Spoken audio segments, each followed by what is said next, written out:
Hey, it's Luke here. I'm a spiritual therapist, and in today's video, I want to create a very simple and nice packaged together video of what it means to go through a spiritual awakening. So for some of you watching this, you might not even know what it means to go through a spiritual awakening. Some of you might just be going through the awakening process at the moment. A lot of you have probably been on the journey for a long while and you feel very grounded in awareness, whatever it is. I want to just create a video now of what it means to go through a spiritual awakening so you can really just grasp it and kind of know what it looks like, what the process looks like, and kind of what to expect and what you're going through.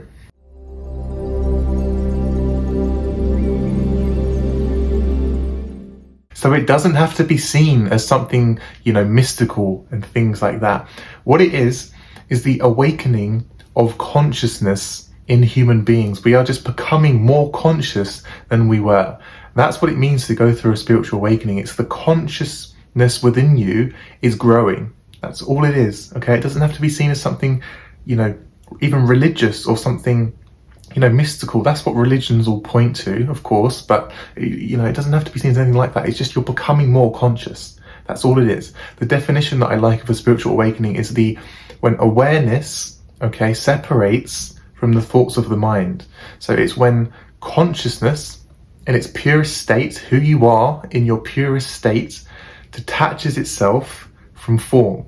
Rather than being completely identified with form, that being the body, thoughts, memories, the name, the labels that you've attached to yourselves, and the roles that you've developed throughout your life, rather than being identified with that part of you, you separate yourself from that and become the awareness of all of those things. That's the process of a spiritual awakening. That's what it means to wake up spiritually. You're waking up out of identification with the form, and you're finding the part of yourself that's often called spiritual, which is consciousness, awareness, which is the part of you that's experiencing form.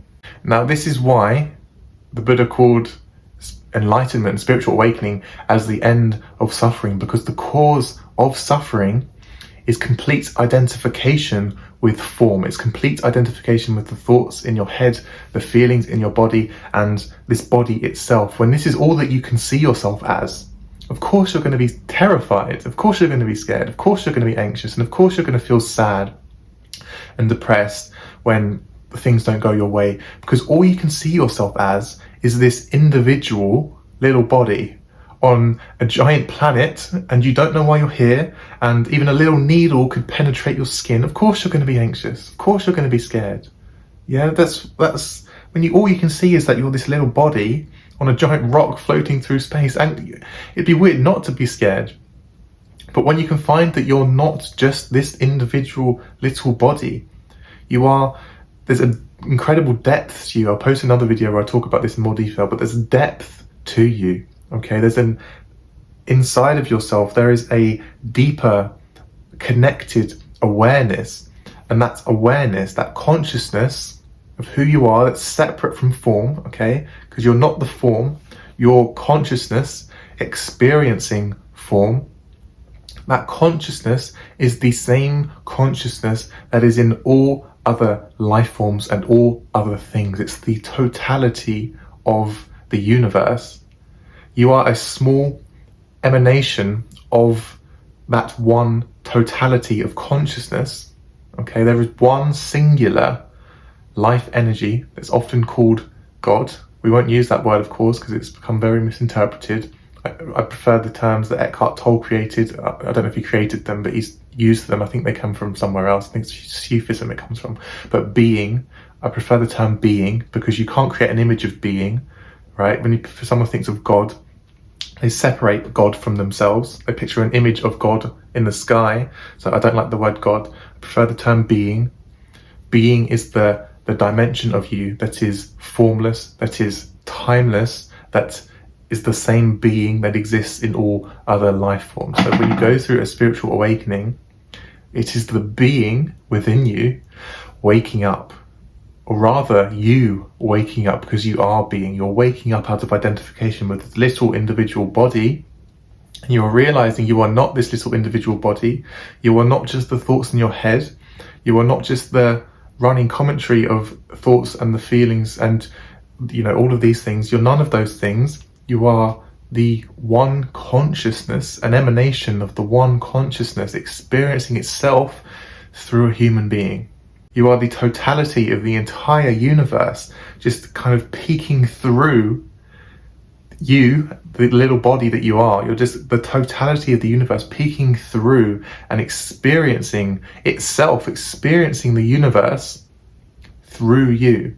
So to go through a spiritual awakening, to wake up spiritually, is to let go of attachment, or to stop deriving your identity from this form, okay, the body and the thoughts and the roles and the memories that you've all created, that you've created in your mind and that you've kind of become attached to, and to let identification from those things go. It doesn't mean that they have to disappear. You can still think, you can still remember, and you can still see the body. It doesn't disappear. You don't just dissolve and disappear itself, but you no longer derive your sense of identification from these things. Awareness wakes up to itself, to who it truly is, which is the formless part of you, the formless part of you that is experiencing form. That part of you wakes up, realizes itself for who it is, which is consciousness. Rather than being identified with thoughts and identified with the body, it realizes it's the one experiencing these things. And when it's the one experiencing these things, the suffering caused by identification with form dissolves.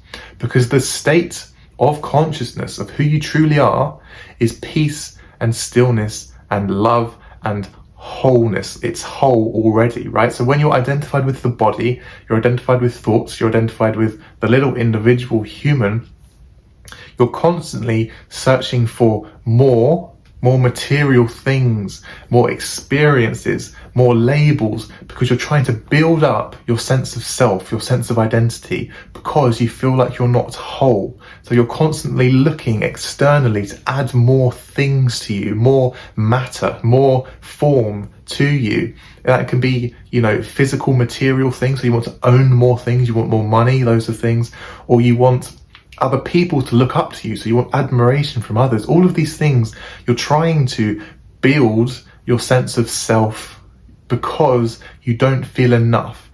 And the reason why you don't feel enough is because you're not connected with this part of you that we can call being, that we can call consciousness, that is the formless part of you. You've lost connection with who you truly are, which is consciousness in its purest state. And that consciousness is whole already. It doesn't need anything to feel whole. It's whole already.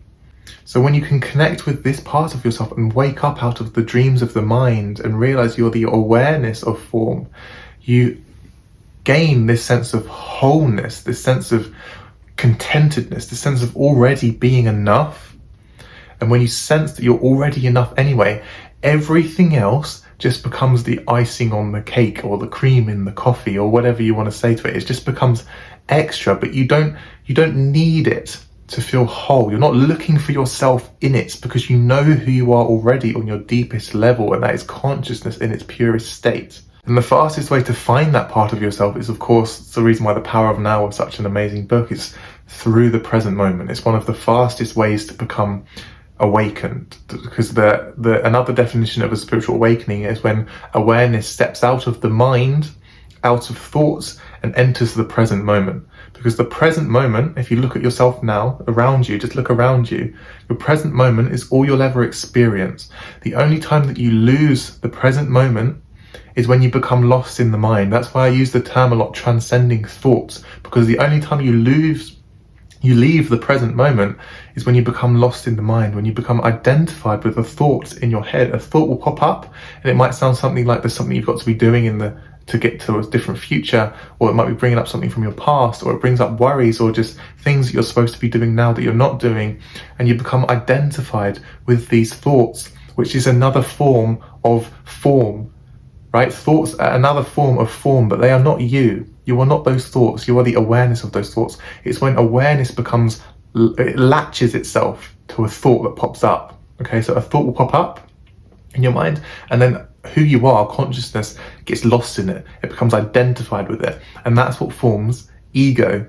Okay, so the definition of ego is when awareness, consciousness, becomes attached to form. It's when consciousness loses itself in identification with form, that's ego. Okay, so this is something that gets so misunderstood. It took me a while to grasp it as well. What ego is, what does it mean when people say ego? That's what ego is, okay? I don't want you to make the mistake of when people start to despise their ego, okay? They start to think of their ego and then they start to despise it, okay? Because if you despise and hate your ego, that's just more ego, okay? You're resisting your ego. All ego is, what that word means, is when consciousness becomes completely identified with form and it loses itself in it. Okay, that's what it means to be identified with ego or to be run by ego. It's because the thoughts in your mind are conditioned processes that have developed from your past experiences. When consciousness loses itself in those thoughts, for example, it can't control them anymore, and then the thoughts take over and it becomes like a spinning wheel, and it just takes off and it starts, you start rolling with those thoughts and you become almost in a self-driving car. I use that analogy a lot, of just being lost in this self-driving car, and your thoughts are running your life and your feelings are running your life and your behaviors are coming from those thoughts and feelings. And then consciousness, you lose control of yourself. That's why people can fall into addiction. That's why people can fall anxious and depressed. It's because they've lost control of their body and their minds. They have no say in the matter. They can't control it. But you can learn to take back control of your mind and of your body and of your actions. And it becomes by becoming more conscious, by waking up spiritually. Because when you wake up spiritually, you can then control your thoughts, control your minds, because you are no longer lost in them. They're not possessing you. They're not running your life. You are the conscious awareness that can then see those thoughts for what they are, which are conditioned processes, and you can then either drop them or just allow them to be there, whatever feels easiest to you at the moment. You can take a step back from them and see them there.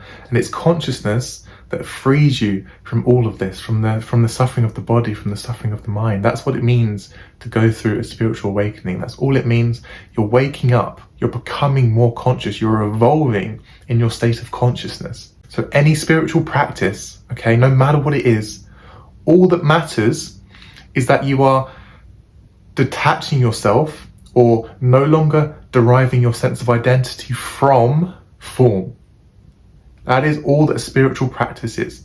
Every form of spiritual practice will revolve around this concept of no longer seeking yourself in form. That includes thoughts. You're no longer, because that's the reason why so many people are lost in this conditioned sense of thinking, right? You're constantly thinking and you can't stop thinking. And it's the reason why so many people are suffering, because the majority of their thoughts are negative, because of their past experiences have led to these constant thoughts going through their minds that are negative. But the reason why you can't stop thinking is because of this incorrect assumption or this incorrect conclusion that if you were to ever stop thinking, you think that it's thinking that's keeping your life together, and you think that it's thinking that's keeping you alive. And you think that if you were to ever stop thinking, your life would fall apart and you would lose yourself, because you've formed your sense of identity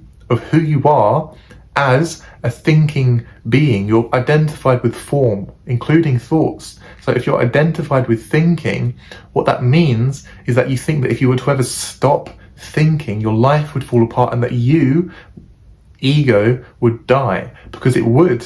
Because if you were to ever stop thinking, or rather stop gaining your sense of identity from thoughts, ego would die. Because ego, okay, please try not to think of it too much as a living thing. It can be seen as that because it does form almost like a living thing inside of you. But try to avoid that reasoning too much. All ego is when consciousness attaches itself to form.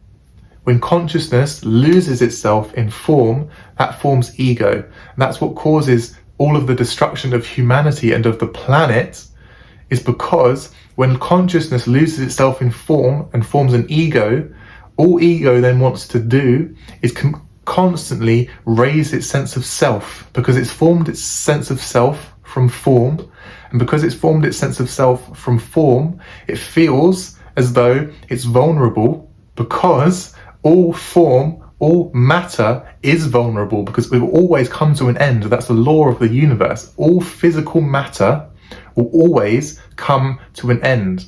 Every single thing that exists has to end. That's the law of the universe. So if you're sensing your sense of identity from form, i.e. being identified with ego, you're constantly going to feel fearful, unhappy, not enough, and you're going to constantly keep thinking that you need to attach more things to yourself to keep yourself alive. That's what it means to be identified with ego. That is why people with very strong egos, and that means no awareness, no being, constantly cause havoc on the planet, because they're constantly seeking more. They're trying to gain more, and that includes being looked at as superior by other people. That's another form of enhancing your sense of self, because you're getting other people's opinions, which are another forms of form, really. They're thoughts, they're thoughts in your mind and thoughts in other people's mind.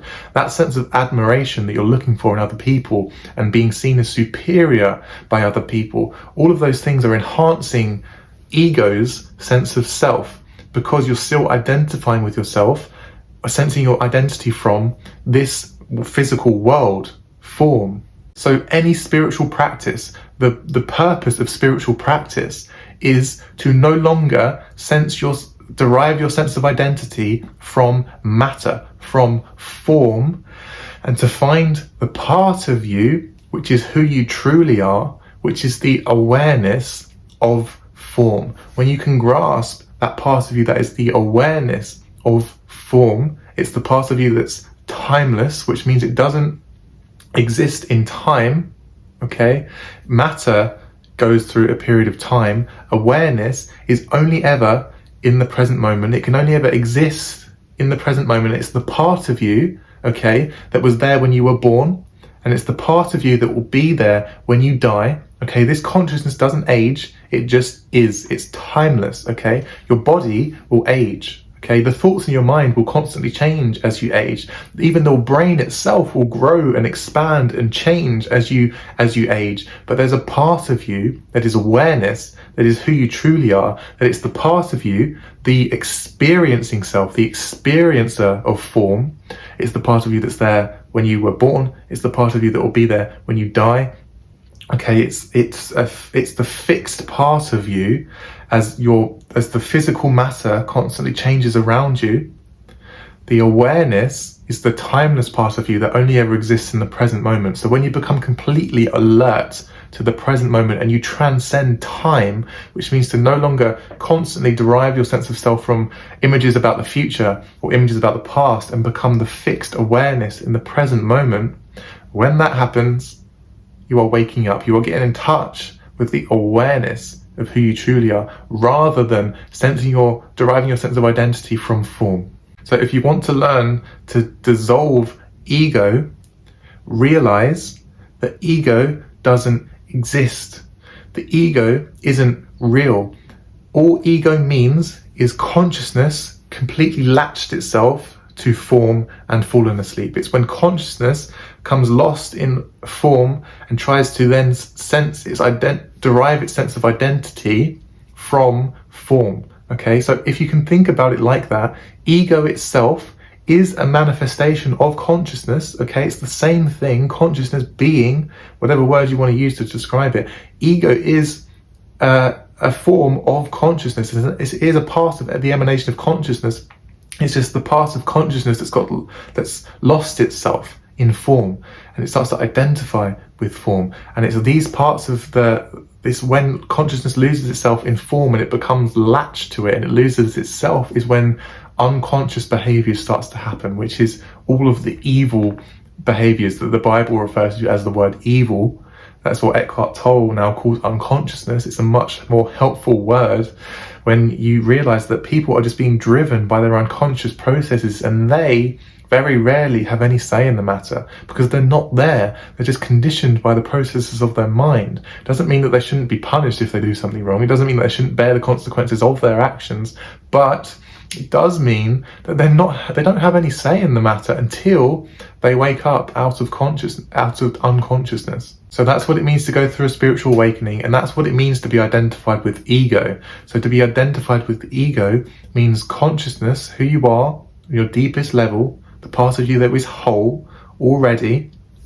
That part of you has become lost in form, and it's deriving its sense of identity from matter, from form, including thoughts, including feelings, including the body, including roles. So every spiritual practice, all it involves is no longer deriving your sense of identity from form. So what that looks like is when thoughts pop up for a while, you observe them. Rather than being identified with them, you realize you're the one hearing them. And it means to no longer continue seeking yourself in external things. So that includes if you're constantly looking to enhance your sense of self with money, or with a certain job, or with a certain title, if you're trying to become a doctor, for example. If you feel like you need to be a doctor, and when you're a doctor, then you'll be happy, what's happening?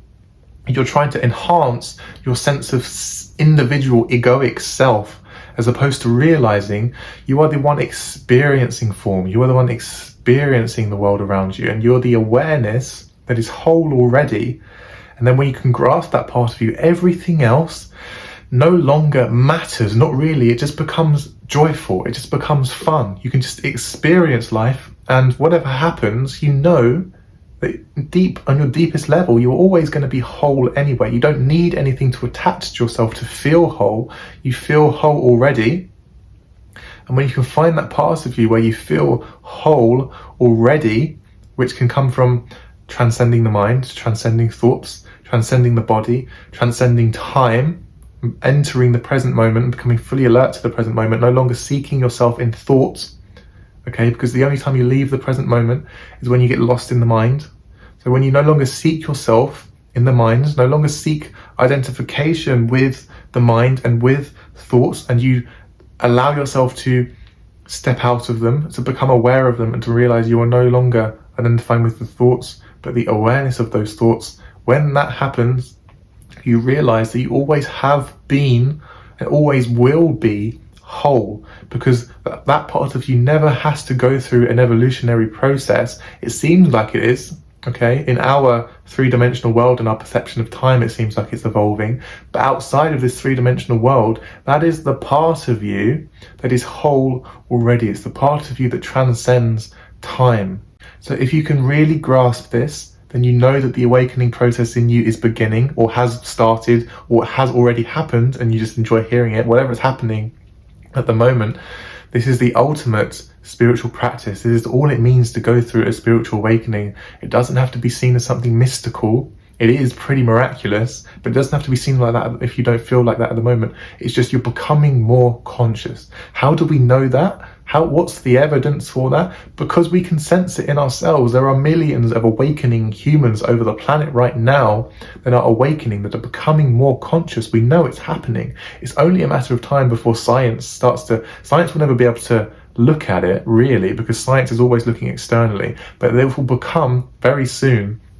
I can see it happening. It's becoming so much more understood and accepted that there are millions of people going through this evolving shift of consciousness. And if we can survive the next few years, or even the next few generations, I do genuinely believe there will be a planet of fully conscious people. I don't know how long it's going to take, but it's happening at a ridiculously massive rate now, which is so promising.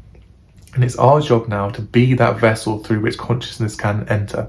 So if you feel like what I'm saying here is making sense to you, you are waking up, or you have awakened.